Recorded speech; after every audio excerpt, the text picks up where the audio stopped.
Plus ఇది రాజకీయంలో డబ్బు తీసుకొని ఓటు వేయడం అన్న కాన్సెప్ట్ అది చూపించారు, బాగానే చూపించారు. డబ్బు తీసుకొని ప్రజలు ఎన్ని సినిమాలు చూపించినా మారాలి కానీ ఆ మార్పు రావట్లేదు, ఇంకా రావాలి. అది డబ్బు తీసుకోకుండా ఓటు వేయాలి. డబ్బు తీసుకోకుండా ఎవరు వేస్తున్నారండి? ఇప్పుడు ఒక పార్టీ 2000 ఇస్తే ఇంకో పార్టీ 5000 అంటారు, ఇంకో పార్టీ 10,000 అంటారు. అలా ఆశతో పోతూనే ఉన్నది, కానీ అది తరతరాలుగా ఇలాగే వచ్చేస్తూ ఉంది. దాని మార్పు రావాలి ఇప్పటికైనా. కనీసం రామ్ చరణ్ కూడా చాలా యాక్టింగ్ బాగుంది, కానీ ఓవరాల్గా ఇది కాన్సెప్ట్ డబ్బు తీసుకోకుండా రావాలి. కనీసం ఇప్పుడైనా ఈ సినిమా చూసైనా ఏదో సినిమా చూశారు, వెళ్ళారు, 2 hours చూశారు, 3 hours చూశారు అని కాదు. మనిషి ప్రతి ఒక్కరిలో ఇది ఇంప్రూవ్మెంట్ రావాలి. ఈ డబ్బు తీసుకొని ఓటు వేయకూడదు, అలా తప్పు అనేది తెలుసుకుంటే అది బెస్ట్, అది బెటర్ అని అన్న ఆలోచన. డబ్బు యాక్చువల్గా ఒక చదువుకున్నవాడు పాలిటిక్స్కి వస్తే, ఒక ఐఏఎస్, ఒక ఐపీఎస్ సిస్టమ్ తెలిసిన వాళ్ళు రాజకీయానికి వస్తే ఎలా ప్రజాస్వామ్యాన్ని కాపాడవచ్చు. ఇంకోటి ఎలక్షన్ కమిషన్ యొక్క పవర్స్ ఏంటో చూపించారండి మూవీలో. అసలు ఎలక్షన్ కమిషన్ ఈ విధంగా కూడా చేయొచ్చా అని ప్రజలకు చాలా మంచి మెసేజ్ ఇచ్చినటువంటి మూవీ. రియల్లీ తెలియదు, ఒక కొత్త పాయింట్.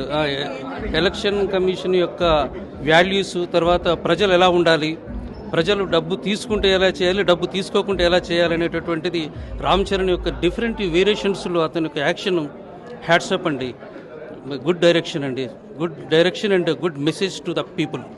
ప్రజాస్వామ్యాన్ని కాపాడాలి అంటే ఏదో పాన్ గుట్కా సినిమాలు కాకుండా ఇలాంటి ఒక మంచి సందేశాత్మకమైనటువంటి యువత చూస్తే నిజంగా కూడా భారతదేశం కాదండి, ప్రపంచం అంతా బాగుపడుతుందండి. ఇలాంటి మూవీస్ రావాలండి. శంకర్ గారికి ప్రత్యేకమైనటువంటి ధన్యవాదాలు. తర్వాత ఇంత మంచి సినిమా నిర్మించినటువంటి దిల్ రాజు గారు నిజంగా కూడా చాలా ధన్యుడండి. Hats off to whole team. Right. నమస్కారం. ముఖ్యంగా మీడియా వారికి, నా పేరు ప్రభాకర్ రెడ్డి, హార్సిపురం మండల్. మరి చాలా చక్కగా ఉంది సినిమా. శ్రీ రామ్ చరణ్ గారు తీసిన తన హీరో పాత్రలో మరి గేమ్ చేంజర్ అనే సినిమా చాలా చక్కగా ఉంది. మేము జీవికే మాలు మా ఫ్రెండ్స్తో వచ్చి చూడడం చాలా సంతోషంగా ఉంది. ఎందుకంటే ఈ రోజుల్లో మరొక ఐపీఎస్, ఒక ఐఏఎస్ ఆఫీసర్స్ ఒక రాజకీయం ఎట్లా చేయాలి, మరి ప్రజలు ఓట్లు ఎట్లా పాల్గొనాలి, అవినీతిని ఎట్లా పాల్గొనాలి, కేవలం డబ్బున్న వాళ్ళే నాయకత్వం కాకుండా ప్రజలతోటి ఎన్నుకున్న నిజమైన నాయకుడు, డబ్బు లేకున్నా కానీ నాయకత్వం అనేది ఎలా ఉండాలని ఈ సినిమాలో చూపించారు. మరి ముఖ్యంగా పోలీస్ వాళ్ళ పాత్ర చాలా చక్కగా ఉంది. మరి అంతేకాకుండా ఐఏఎస్ వాళ్ళ పాత్ర కూడా చాలా చక్కగా ఉంది. ఒక అధికారులు ఏ రకంగా ఎలక్షన్ను మరి తీసుకోవాలి, ఛాలెంజ్గా తీసుకొని మళ్ళీ ఎలక్షన్ను మరి సజావుగా జరిపించాలనేది ఇక్కడ చాలా చక్కగా చూపించిండు. ప్రజలు కూడా మరి ఎక్కడ కూడా డబ్బులు తీసుకోకుండా స్వచ్ఛందంగా ఓటేసి ప్రజాపాలన తీసుకురావాలి. మరి ఈ సినిమాను మేము చూసినంతసేపు కూడా చాలా చక్కగా మరి మన రామ్ చరణ్ గారు చాలా చక్కగా తీశాడు. ఆయన హీరో పాత్ర చాలా చక్కగా ఉంది. ఈ సినిమా ద్వారా ప్రజలందరూ కూడా మార్పు కోరుకుంటారని ఈ సందర్భంగా కోరుకుంటున్నాను. చాలా మంది సినిమా బాగాలేదు, హట్టర్ ఫ్లాప్ అని చెప్తూ ఉన్నారు, బయట నెగిటివ్ ట్రోల్స్ చేస్తున్నారు, వాళ్ళకి ఏం చెప్తారు? అంటే ఇప్పుడున్న యువత మరి ఇట్లాంటి సినిమాలు చూడకపోవడము, బయటకు ప్రచారం పోకపోవడం చాలా మరి మేము కూడా చాలా చింతిస్తున్నాం. ఎందుకంటే ఈ సినిమా చాలా చక్కగా ఉంది. ముఖ్యంగా రేపు భవిష్యత్తులో నాయకులు అయ్యే వాళ్ళు ఖచ్చితంగా సినిమా చూడాలి. ముఖ్యంగా ఇప్పుడున్న యువత ఇట్లాంటి సినిమాలు చూసి మరి రేపు భవిష్యత్తులో నాయకత్వం ఎలా ఉండాలి అనే దాని మీద మరి పోలీస్ పాత్ర కూడా, ముఖ్యంగా పోలీస్ వ్యవస్థ కూడా, ఇక్కడ పోలీస్ వాళ్ళు కూడా ఈ సినిమాలు తీసి చక్కగా ఈ సినిమా ద్వారా మన పోలీస్ పాత్ర కూడా చక్కగా ఉండాలని నేను ఈ సందర్భంగా కోరుకుంటున్నాను. Thank you sir.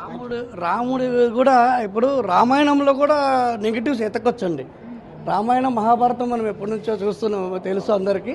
నెగిటివ్స్ చూడాలంటే పబ్లిక్ అన్నిట్లో నెగిటివ్ తీయచ్చు, పాజిటివ్స్ ఏమున్నాయి అవి తీసుకొని ఈ సినిమాలో చాలా పాజిటివ్ ఉన్నాయి. ప్రజలకు సందేశం చేసేది ఒకటి.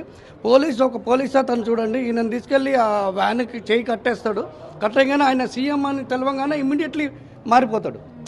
అంటే పోలీస్ వ్యవస్థ అన్నది వాళ్ళు కూడా ఏ పార్టీకి అని కాదు, వాళ్ళు ఓవరాల్ పబ్లిక్ కోసం ఇమ్మీడియట్లీ సీఎం అనగానే మారిపోయారు.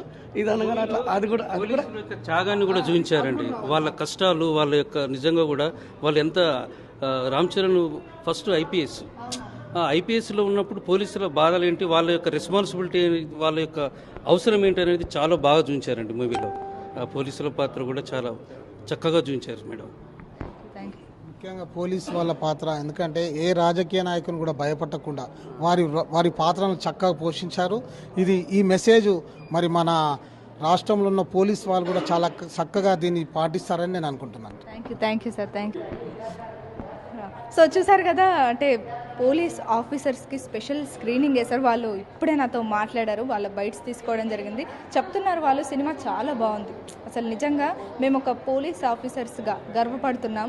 ఈ సినిమా ఖచ్చితంగా యూత్ వరకు వెళ్ళాలి, యూత్ అందరూ ఇలాంటి సినిమాలు చూడాలి. అంటే ఇలాంటి మెసేజ్ అనేది చాలా రేర్, ఇలాంటి సినిమాలు రావడం కూడా చాలా రేర్. చాలా